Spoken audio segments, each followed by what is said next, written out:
नमस्कार। आज हम लोग स्थापत्य कला में स्तूप की बात करेंगे। विशेषकर स्तूप जो बौद्ध धर्म से संबंधित हमें भारतीय स्थापत्य कला में मिलते हैं, उनकी चर्चा करेंगे कि इनका निर्माण किन उद्देश्यों को लेकर किया जाना प्रारंभ हुआ था। मानव जीवन को प्रेरणा देने के निमित्त धार्मिक भवनों का निर्माण मानव करता आया है, जो समाज में दृष्टांत उपस्थित कर सकें, ऐसी मानव की हमेशा से मान्यता रही है। हमें भारत के संदर्भ में प्राचीन वास्तुकला के अवशेष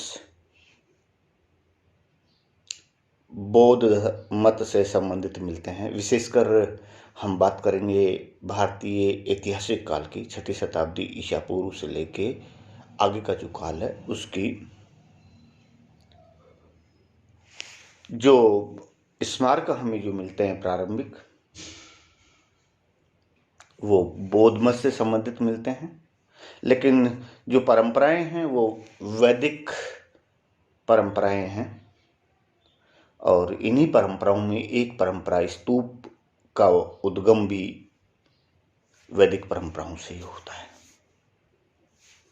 स्तूप एक बौद्ध धर्म में एक प्रधान स्मारक होता है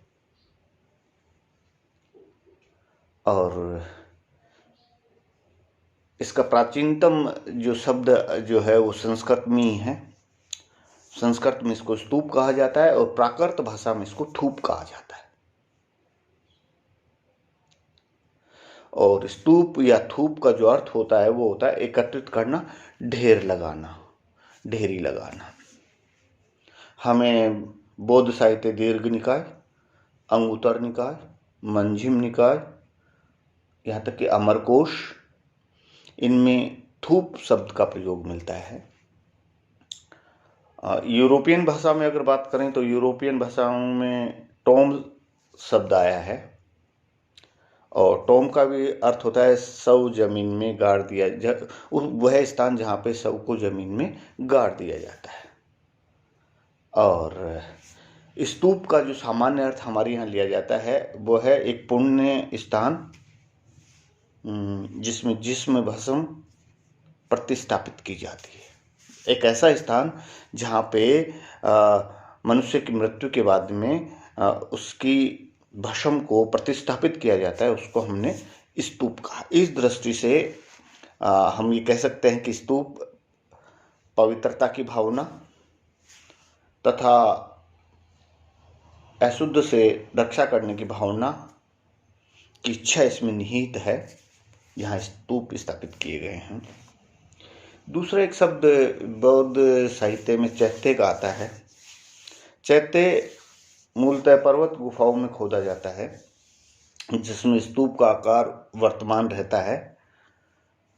वहाँ अवशेष रखने का प्रश्न नहीं उठता है, क्योंकि वो अपने आप में ठोस होता है और ये भी बौद्ध मत का प्रतीक था। स्तूप के भीतरी भाग में पात्र में अवशेष स्थापित कर उसके ऊपर भवन निर्मित किया जाता था। उसके चारों तरफ परिधि होती थी जिसको वेदिका कहा जाता है। ये जो परिधि जो है, इसमें आप लोगों ने देखा होगा मंदिर में प्रदक्षिणापथ होता है। दर्शन करने के बाद में भक्त जो है उसके चारों तरफ फेरी लगाता है और वो जो फेरी लगाने का जो उसका संबंध जो है वो है कि अपवित्र संसार से अपने आप को दूर रखना। तो वेदिका हमें स्तूप में भी मिलती है। हम देखते हैं कि स्तूप की शुरुआत कहाँ से हुई, उसकी अगर गहनता में जाएं तो पता लगता है कि वैदिक काल में मृतक शव को गाड़ने तथा जलाने की व्यवस्था थी, परंपरा थी। उसके बाद में सूत्र काल में जब हम देखते हैं तो जलाने का कार्य विशेष रूप से किया जाता था। और उसके बाद में अस्थि अवशेष जो बचते थे उनके ऊपर टीला या ढेरी बनाई जाती थी, आज भी बनाते हैं। वहीं से स्तूप की शुरुआत होती है।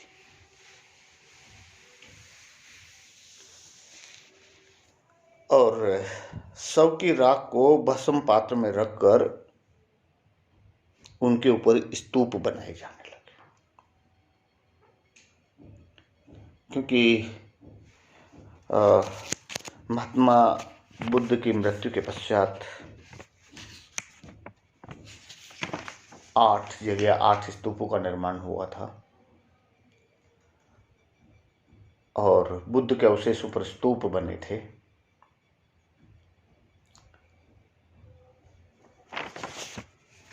प्रारंभ में बौद्ध धर्म में मूर्तियां नहीं बनती थी, प्रतीकात्मक प्रधान चिन्ह थे, जैसे बुद्ध के जन्म के लिए हाथी, ज्ञान प्राप्त का प्रतीक बोधि वृक्ष, धम्म चक्र का प्रतीक चक्र और परिनिर्वाण का प्रतीक स्तूप था। हम केवल यहाँ स्तूप की चर्चा करेंगे या कर रहे हैं। हीनयान धर्म में प्रतीक पूजा थी। अशोक के शासनकाल में बौद्ध मत जब राजकीय धर्म बना तो इन प्रतीकों को अपनाया गया और बुद्ध के अवशेषों पर स्तूप बनने लगे। बहुत सारे अशोक के शासनकाल में भी बने। अशोक ने अपने से पूर्व निर्मित स्तूपों से राख का कुछ अंश निकालकर नए स्तूपों का निर्माण करवाया और ऐसी मान्यता है कि 84,000 स्तूपों का निर्माण अशोक के शासनकाल में हुआ। हो सकता है ये संख्या अतिरंजिना होगी, अतिरेक होगा इसमें, लेकिन हम ये कह सकते हैं, ये मान सकते हैं कि एक लंबी श्रृंखला का निर्माण हुआ स्तूपों की का अशोक के शासनकाल में। हम देखते हैं भारत में भरूच, बोधगया, अमरावती, सांची, बहुत सारे नामी ग्रामी स्तूप हमारे पास में आज भी उपलब्ध हैं। भाजा, पीतलखोरा, नासिक की जो गुफाएं हैं उनमें चैत्य मिलते हैं हमें।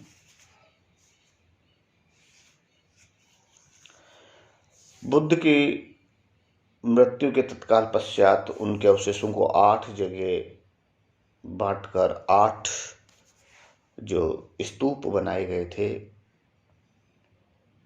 वो अजातशत्रु के द्वारा राजगृह में, शाक्यों के द्वारा कपिलवस्तु में, बुलियों के द्वारा अलकप में, कोलियों के द्वारा रामग्राम में, मल्लों के द्वारा पावा में और लिच्छवियों के द्वारा वैशाली में, ब्राह्मणों के द्वारा पैठदीप में, मल्लों के द्वारा कुशीनगर में। हम यहाँ 2 स्तूपों की और बात करेंगे। एक 4वीं शताब्दी ईसा पूर्व का पिपरवा का स्तूप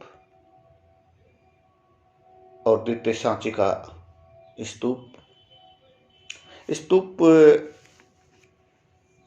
4 प्रकार के होते हैं। 4 विभाजन किए जाते हैं स्तूपों के। पहला शारीरिक, जिस स्तूप को बुद्ध के अवशेष या भस्म पात्र पे बनाया गया हो वो शारीरिक कहलाते हैं। दूसरे प्रकार के स्तूप उद्देशिक कहलाते हैं। उद्देश्य सहित यानी किसी विशेष प्रयोजन को लेकर, जैसे सांची स्थित सारिपुत्र का स्तूप इसका उदाहरण है, ये उद्देश्य का। तीसरे प्रकार के जो स्तूप होते हैं वो पारिभोगिक होते हैं, तथागत के दैनिक जीवन में काम आने वाली वस्तुओं पर निर्मित स्तूप। और चौथे प्रकार के व्रतानुष्ठित होते हैं, मोटिव होते हैं, मोटिव स्तूपा कहलाते हैं ये। ऐसा स्तूप जो मन्नत का चढ़ावा हो। तो 4 प्रकार के स्तूपों का निर्माण होता है: शारीरिक, उद्देशिक, पारिभोगिक, व्रतानुष्ठित। स्तूप मूलतः शब्द जो है वो टीला के रूप में प्रयुक्त होता है, यानी ऊंचा टीला जो मिट्टी से बनाया गया हो। और भारत में प्रारंभिक स्तूप जो बने वो सारे मिट्टी के बने। इसका आकार अर्धचंद्राकार दिखाई पड़ता है। इसके ऊपर चौकोर घेरा होता है जिसको हर्मिका का नाम दिया गया है। ये धातु का गर्भ है अपने आप में। इसके ऊपर यष्टि होती है, छत्र होता है, 3 छत्र एक के बाद एक होते हैं, 3 छत्र होते हैं। चबूतरा के चारों तरफ प्रदक्षिणा पथ होता है। किनारे पर वेदिका को स्थान दिया जाता है जिसको मेधी कहते हैं। वैशाली पिपरुआ का स्तूप छोटा है।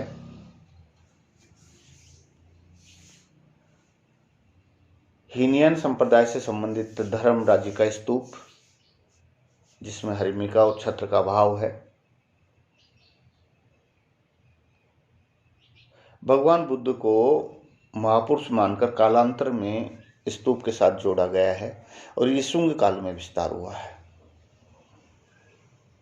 स्तूप में अर्धगोलाकार को अंडा का रूप दिया गया है। अलंकरण की दृष्टि से देखें तो सबसे अलंकृत स्तूप जो मिलता है वो सांची का मिलता है, जो 3री शताब्दी ईसा पूर्व से संबंधित है। लेकिन अन्य अलंकृत स्तूप की अगर बात करें तो दक्षिण में अमरावती का,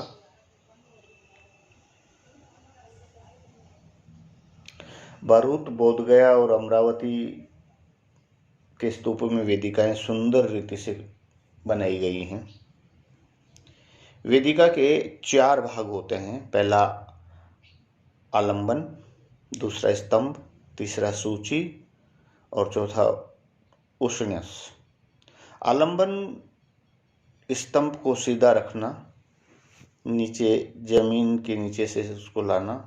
तोरण द्वार ये बंडेरियों से बंधा होता है, बहुत ही अलंकृत होता है। फिर कालांतर में स्तूप और चैत्य एक दूसरे के पर्यायवाची शब्दों के रूप में काम में लिए जाने लगे। चैत्य का अर्थ था कि जिस गुहा में पहाड़ काटकर स्तूप बना है उसे चैत्य का नाम दिया गया है। शुंग काल में ये चैत्य भिक्षुगणों के निवास के काम आते थे और ये जो चैत्य बनते थे घोड़े की नाल के आकार के होते थे, जिसमें इस अंतिम छोर पर स्तूप होता था, उसके चारों तरफ प्रदक्षिणा पथ होता था, पूजा का भाग होता था, उपासकों के लिए बैठने के लिए जगह होती थी और दीवारों में भिक्षुओं के लिए निवास स्थान होते थे। स्तूप में जो हर्मिका होती है वो यज्ञ वेदी के सदृश होती है और इस स्तूप में देवलोक की कल्पना की गई है।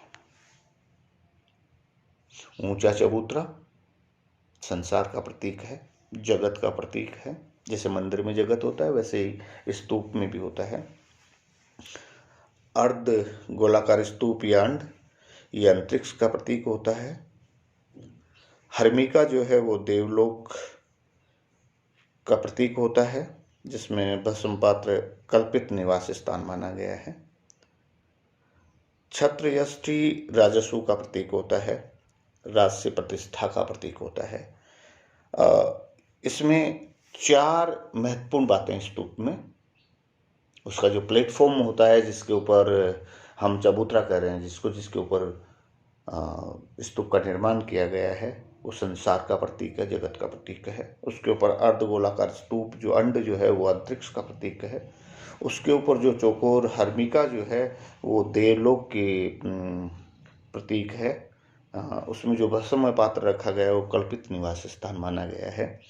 और सबसे ऊपर जो छत्र और यष्टि और छत्र जो होता है वो राजस्व का प्रतीक है, राजसी प्रतिष्ठा का प्रतीक है। इस प्रकार से स्तूप का जो निर्माण किया गया वो भारत में धार्मिक दृष्टि से किया गया। बौद्ध धर्म ने इसका प्रारंभ किया, बाद में तत्कालीन ब्राह्मण धर्म और हिंदू धर्म ने भी उसको स्थान दिया। धन्यवाद।